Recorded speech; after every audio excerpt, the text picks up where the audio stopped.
What is up, everybody? It is Friday, and this week I released the first video in Artist Series Season 2, which was a video on Graciela Iturbide that I am very proud of the way that came out and had a wonderful reception from you guys, so I'm really glad that people were happy with that. That was a very different video for me to do. Not only was she a very different type of artist for me to interview, but it was in a different language. It was way outside my comfort zone, and I'm really proud of the way it came out. I'm glad you guys were excited. A few people asked if I was going to do a behind the scenes on that, and you know, this whole operation is just kind of me, and so when I'm in the interview, I can't handle shooting behind the scenes as well, but I have some footage that I can share with you, and I want to talk you through that a little bit because there are some interesting stories that I can relay on this.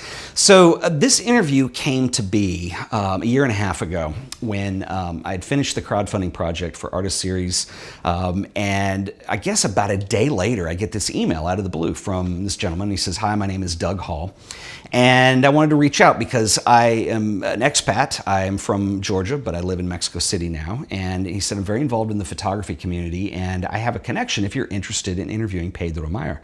Pedro Meyer is a legend, and I'm like, okay, you've got my attention. So we started talking about it. Pedro was open to the idea, and I said, well, look, here's the deal. I said, if I'm going to come down to Mexico, I wonder if it's possible, especially Mexico City, if I could contact a few other artists and I can try to do more than one interview while I'm down there. That way we could kind of maximize. He said, well, who do you want to get? And I'm in the back of my mind, Graciela Iturbide has been a hero of mine for years and years, and she was #1 on that list. And there were a couple others, and I did get 2 more interviews, and fortunately Graciela accepted that. Anyway, Doug says, well, I can ask around and see if I can get a contact for you. About a day later, I get another email from Doug, and I'm like, dude, you're killing me. You're setting this all up. This is amazing. And so he said, well, he connected me with Graciela's assistant, who is a gentleman by the name of Oswaldo Ruiz. Oswaldo is an amazing photographer himself, but he is Graciela's assistant, and I started talking back and forth with him. We got the whole thing set up.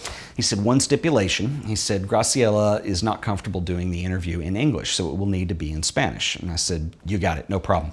So I told Doug, and I said, I'm going to look around for a translator, and we'll figure that out. And Doug says, whoa, nope, I got you covered. Just come down here and be ready.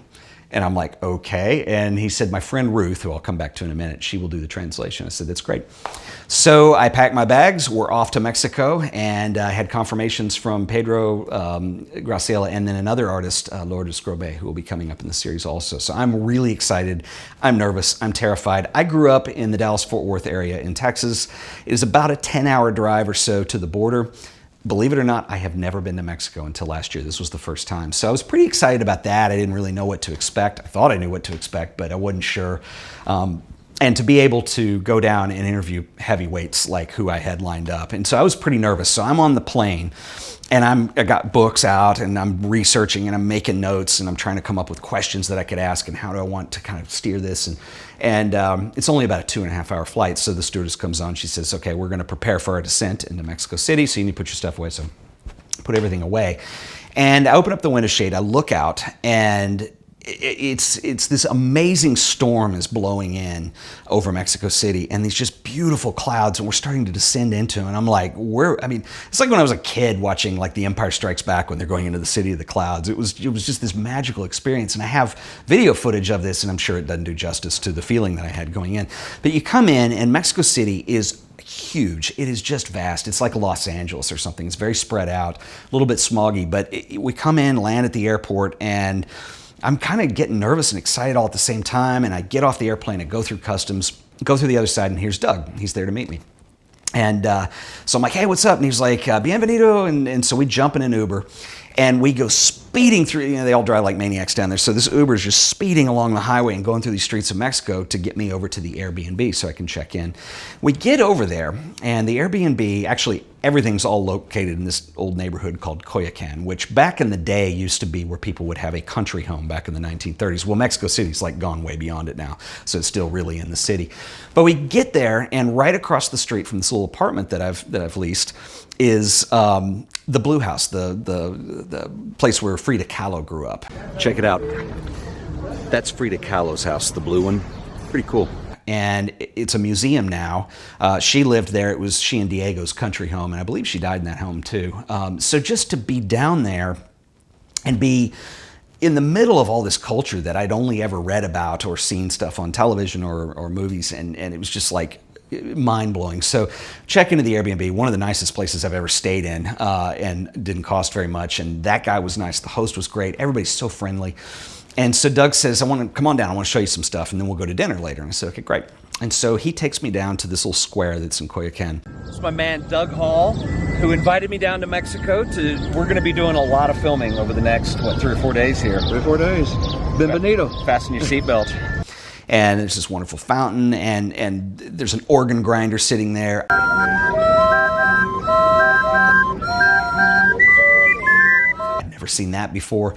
And on the edge of the square is this old church, and it's this old European design from like the 1500s or something. And so go in there, it's absolutely gorgeous. We come out, and I mentioned the clouds, and one thing I didn't know about Mexico City is it's at a really high altitude. It's more like Denver. And every afternoon in the summer, these storm systems blow through, and you can expect this wonderful summer rain between 4 and 6 in the afternoon. So we come out of this church, and it's starting to rain. Doug says, come over here, let's get a mezcal. And I'm like, what's a mezcal? I mean, I'm like the ultimate gringo at this point.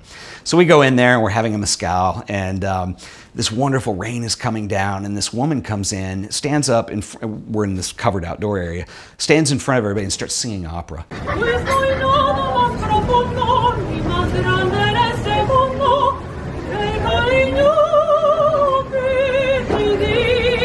It's just insanely beautiful. And so the rain had let up. Doug says, it's time to, we're going to go meet Ruth for dinner. You get to meet your translator. And I said, okay, great. So we go pick up Ruth and we go to this restaurant. Well, Ruth Alegria is a culinary consultant, and she is kind of a big shot, apparently, down in Mexico.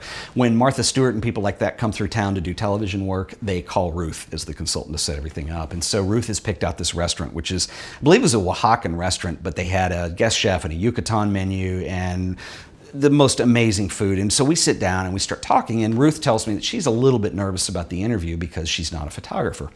And she's wondering, what if terms come up? How do you want to handle that? And I said, well, look, I'm not going to ask her about f-stops and shutter speeds and lenses. I'm going to ask her about her story. So I wouldn't worry about it too much.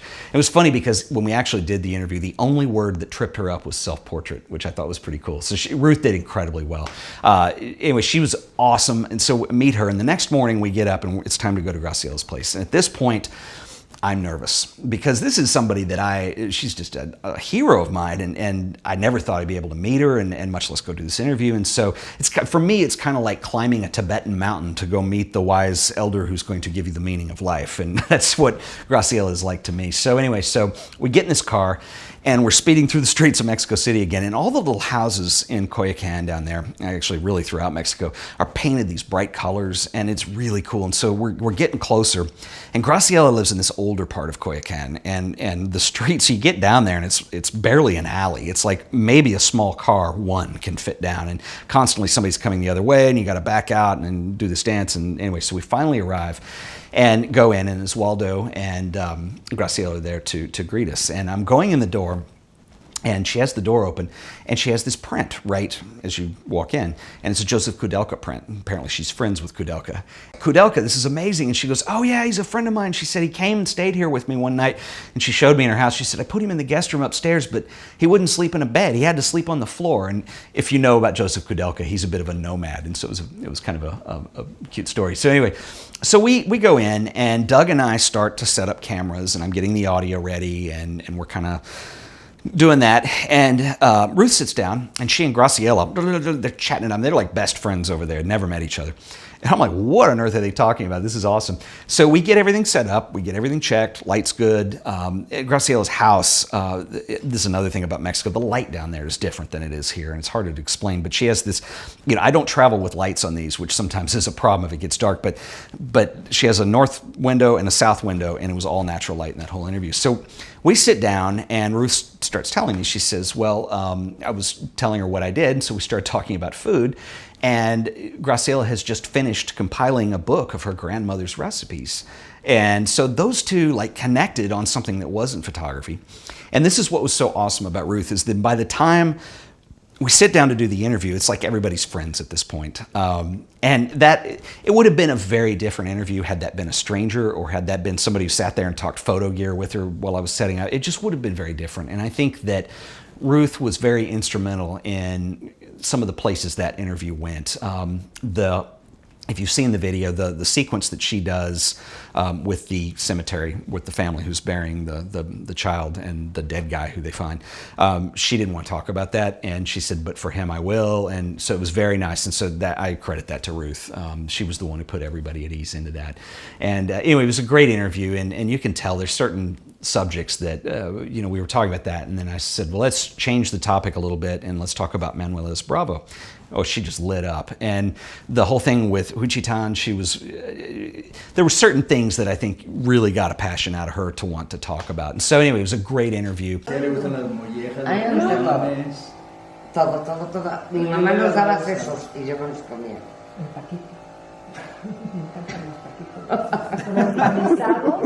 Empanizados me los daba. Wow, seres empanizados. Sí, una cosa. Breaded brains. Cabeza. No, brains. Brains.